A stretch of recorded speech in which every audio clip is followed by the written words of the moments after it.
சாஃப்டாக அப்படியே ஸ்னோபால் மாதிரி இருக்கிற இந்த டெசர்ட்டை ரொம்ப சீக்கிரம் செஞ்சிடலாம். Stay connected Bommi's kitchen. Subscribe பண்ணுங்க, சப்போர்ட் பண்ணுங்க. முதல்ல ஒரு கப் அளவுக்கு ஜில்லுன்னு இருக்கிற பாலை ஃபஸ்ட்டு எடுத்துக்கணும். இந்த பால் வந்து நல்ல திக்காக இருந்தால் நல்லாயிருக்கும். அடுத்ததாக இதில் வந்து ஒரு 2 சொட்டு அளவுக்கு வந்து நான் ஃபுட் கலர் ஆட் பண்ணியிருக்கேன்.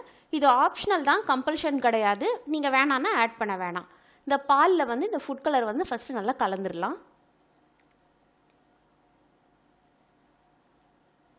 அடுத்ததாக ஒரு கப் அளவுக்கு மில்க் பவுடர், பால் பொடி, அது வந்து நான் வந்து ஒரு கப் அளவுக்கு ஆட் பண்ணிவிட்டு நல்லா வந்து லம்ப்ஸ் இல்லாமல் கலந்துடணும். அதுக்கு அடுத்ததாக ஒரு 1.5 டீஸ்பூன் அளவுக்கு சோள மாவு, கார்ன்ஃப்ளவர் வந்து நான் சேர்த்துருக்கேன். 1.5 டீஸ்பூனுக்கு மேலே சேர்க்க வேணாம், அந்த டேஸ்ட்டில் வந்து நமக்கு பிடிக்காது. அதுக்கப்புறம் இது எல்லாத்தையும் சேர்த்து நல்லா கட்டியெல்லாம் இல்லாமல், லம்ப்ஸ் இல்லாமல் ஃபுல்லாக வந்து அழகாக கலரி விட்டுறணும். இது அப்படியே வந்து ஒரு பேனில் போட்டுட்டு மெதுவாக கலந்துட்டு இருக்கும்போது ஒரு 2 சொட்டு அளவுக்கு வந்து வனிலா எசன்ஸ் வந்து நான் ஆட் பண்ணேன். உங்களுக்கு வேணும்னா பைனாப்பிள் எசன்ஸ் அந்த மாதிரி எதுனாலும் நம்ம ஆட் பண்ணிக்கலாம். அடுத்ததாக ஒரு 6லேருந்து 7 டீஸ்பூன் அளவுக்கு சர்க்கரை வந்து இதில் வந்து நம்ம சேர்த்துடணும். சர்க்கரை சேர்த்ததும் ஒரு 10 நிமிஷம் வந்து அடுப்புலையே வச்சு கைவிடாமல் கலந்துக்கிட்டே இருக்கணும். இதை பாருங்கள், இந்த மாதிரி நல்லா சேர்ந்து வந்த பிறகு அடுப்பை வந்து நம்ம அணைச்சிடலாம். இதுதான் கரெக்டான கன்சிஸ்டன்சி. இந்த நேரம் வந்து ஒரு கிளாஸ் கப்பு மாதிரி எடுத்துட்டு அதில் வந்து பட்டர் இல்லைனா ஒரு பட்டர் பேப்பர் வச்சாலும் பரவாயில்ல, அதை வந்து நல்லா தடவிட்டு க்ரீஸ் பண்ணிவிட்டு இந்த மிக்சர் வந்து அதில் வந்து நம்ம போட்டு வச்சிடணும். இப்போ இந்த கப் ஃபுல்லாக வந்து இந்த மிக்சர் வந்து நம்ம போட்டாச்சு. நல்லா தட்டிட்டு ஒரு மணி நேரம் வந்து இதை வந்து ஃப்ரிட்ஜில் வச்சுட்டா கரெக்டாக இருக்கும். இப்போ 1 மணி நேரம் கழித்து வந்து நான் எடுத்து பார்க்குறேன் பாருங்கள்.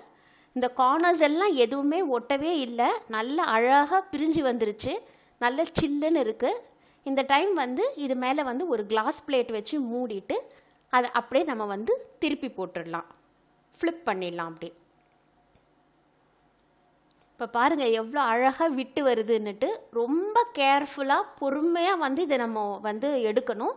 இல்லைனா சில நேரம் அப்படியே வந்து 2ஆக பொழந்துரும். அதனால் ரொம்ப கேர்ஃபுல்லாக பொறுமையாக எடுத்தோன்னா அழகாக ஒரு சாஃப்ட் பால் மாதிரி நமக்கு வந்து கிடைக்கும். வாவ், சூப்பராக வந்திருக்கு பாருங்கள், ரொம்ப அழகாக வந்திருக்கு. கலர் எல்லாமே ரொம்ப அழகாக வந்திருக்கு. இப்போ நம்ம புட்டிங் சூப்பராக ரெடி ஆகிடுச்சு. இது அப்படியே சில்லுன்னு இருக்கும்போதே நல்லா அடித்த வந்து விப்டு க்ரீம் வந்து ஒரு 2 டீஸ்பூன் அளவுக்கு மேலே நம்ம வந்து அப்ளை பண்ணலாம். இல்லை வேறு ஏதாவது க்ரீம் வீட்டில் செஞ்சிக்கினாலும் அதை வந்து நீங்கள் அழகாக அப்ளை பண்ணலாம். அதுக்கப்புறம் வந்து நான் செரீஸ்லாம் வச்சு இதை வந்து டெக்கரேட் பண்ணியிருக்கேன். இதை வந்து ஒரு அட்லீஸ்ட் ஒரு 10-15 மினிட்ஸ் வந்து ஃப்ரிட்ஜில் வச்சு சர்வ் பண்ணிங்கன்னா ரொம்ப நல்லா இருக்கும் டேஸ்ட்டு. இது ரொம்ப சிம்பிளாகவும் செய்யலாம், அப்படியே ஒரு பனிக்கட்டி மாதிரி வாயில் கரைஞ்சிடும். இந்த டெசர்ட்டை ட்ரை பண்ணி பாருங்கள், இது உங்களுக்கும் ரொம்ப பிடிக்கும். சப்ஸ்கிரைப் பண்ணுங்கள், சப்போர்ட் பண்ணுங்கள். Sujatha and Gautham for Bommi's kitchen.